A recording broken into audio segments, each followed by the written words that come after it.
ఓం శ్రీమాత్రే నమః. మహాభారతంలో ఒకవేళ గాంధారి కనుక తన కళ్ళకు గంతలు కట్టుకొని ఉండకపోతే ఏమయ్యేది? అసలు ధృతరాష్ట్రుడికి తన పుత్రుడు దుర్యోధనుడు రాజ్యాన్ని అనుభవించాలి అన్న దుష్టపు ఆలోచన ఎలా వచ్చింది? అతనిని ఎవరు ప్రేరేపించారు?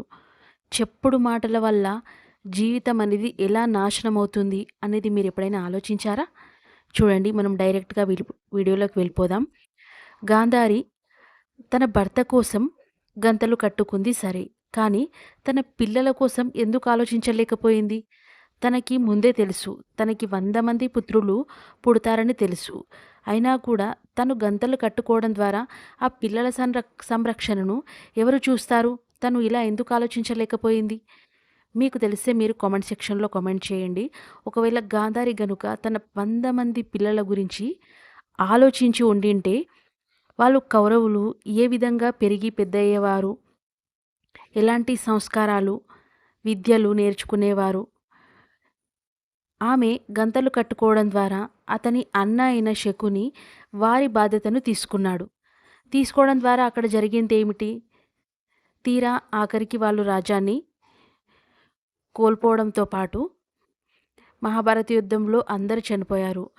చూడండి, అంటే తన చెల్లెలి పుత్రులు రాజ్యాన్ని కోల్పోయినా పర్వాలేదు. అంటే సగం రాజ్యం వచ్చినా సరిపోతుండే. కానీ ఆమె తన పిల్లల బాధ్యతను మొత్తానికి అన్నగా అప్పగించి అసలు ఏం జరుగుతుంది అనేది తెలుసుకోకుండా శకుని చేసే మోసపు ఆలోచనలు, కుట్రలు అన్నిటికీ కూడా తను అడ్డు చెప్పలేకపోయింది. అలా చెప్పడం ద్వారా తనకు ఏం లభించింది అసలు? శకుని కౌరవుల బాధ్యత తీసుకొని వాళ్ళకు ఎలాంటి జ్ఞానాన్ని ఇచ్చాడు? అసలు ఏమీ ఇవ్వలేదు వాళ్ళకి. మహాభారతంలో తన చెల్లెలి పుత్రులు మాత్రమే రాజ్యాన్ని అనుభవించాలి, వాళ్ళకే రాజ్యం దక్కాలి, దానికోసం ఏమైనా చేస్తామని అతను ఎప్పుడు కూడా పన్నాగాలనే వేస్తూ దుష్టబుద్ధితోనే ఉన్నాడు తప్ప అతను ఆలోచనతో తన చెల్లెలికి పుత్రులు మంచి బుద్ధితో పెరగాలి, వాళ్ళు సత్యాన్ని అసత్యాన్ని గ్రహించాలి అన్న సంరక్షణను అతను తీసుకోలేకపోయాడు. ఎప్పుడు చూడు ఆ రాజ్యం దక్కాలి, ఆ రాజ్యంపై తన చెల్లెలి పుత్రులకు తప్ప ఇంకెవ్వరికి అధికారం ఉండకూడదనే ఆలోచనలు చేశాడు తప్ప వాళ్ళ గురించి ఆలోచించి ఉంటే వేరే రకంగా ఉండేదేమో. చూడండి, ధృతరాష్ట్రుడు కూడా ఎప్పుడు చూడు మహాభారతంలో చెప్పుడు మాటలు వినేవాడు. అతనికి కళ్ళు కనిపించవు కాబట్టి శకుని ప్రేరేపించే మాటలను అతను నమ్మడమే కాకుండా అతను ఒప్పుకునేవాడు. అంటే ఒక్కోసారి మనము చెప్పుడు మాటలు వినడం ద్వారా మన జీవితాన్ని మనమే నాశనం చేసుకున్నట్లు అవుతుంది. ఎదుటివారు ఏం చెప్తున్నారు, ఎందుకు చెప్తున్నారు, మరి అసలు సత్యం ఏమిటి అనేది మన బుద్ధితో గ్రహించాలి.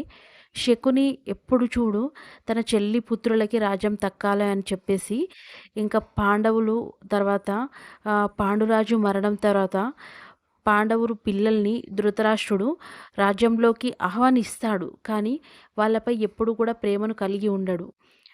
ధృతరాష్ట్రుడు తన పుత్రుణ్ణి ఎందుకు రాజుగా చేయాలనుకుంటాడు అంటే ముందు పాండురాజు రాజుగా ఉన్నప్పుడు అతను రాజ్యం వదిలేసి వెళ్ళిపోతాడు.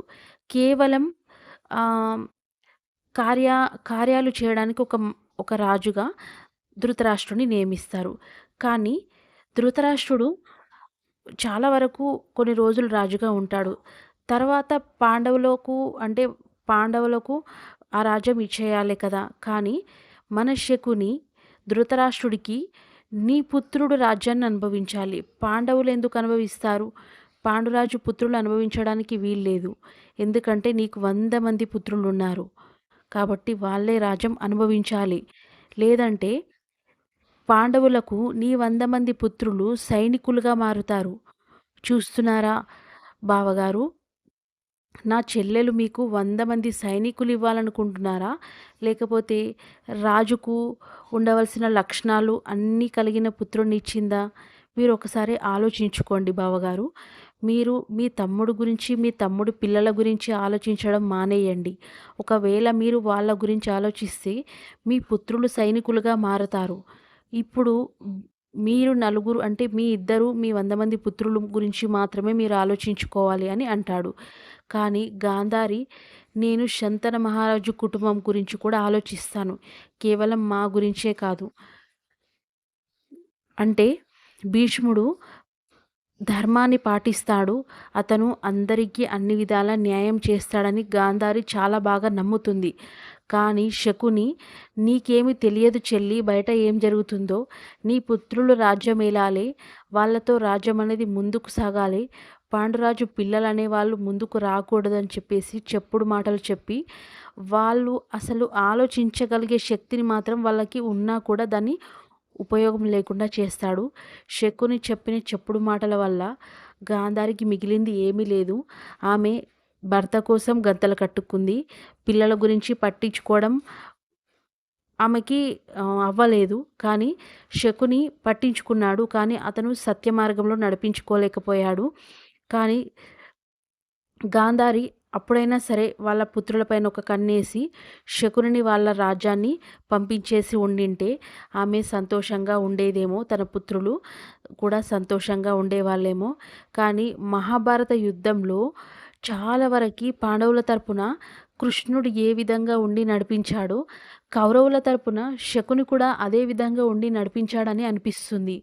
ఎందుకంటే ఈ విధంగా అసలు ఎలా అంటే అతనికి చాలా పెద్ద పాత్ర అందులో. ఎందుకంటే కౌరవులు శకుని ఏం చెప్తే అదే చేసేవాళ్ళు.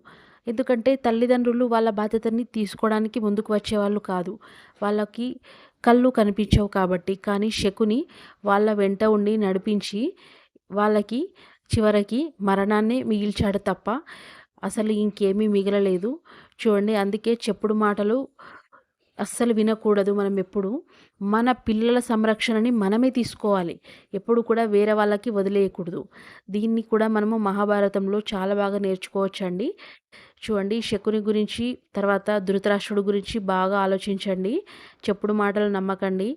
మీ పిల్లల సంరక్షణ మీరే తీసుకోండి. తర్వాత ఎప్పుడైనా సరే మన పాత్ర ఎక్కడైనా సరే ఎంత అవసరం ఉంటుందో అంతే మనం నిర్వర్తించాలి.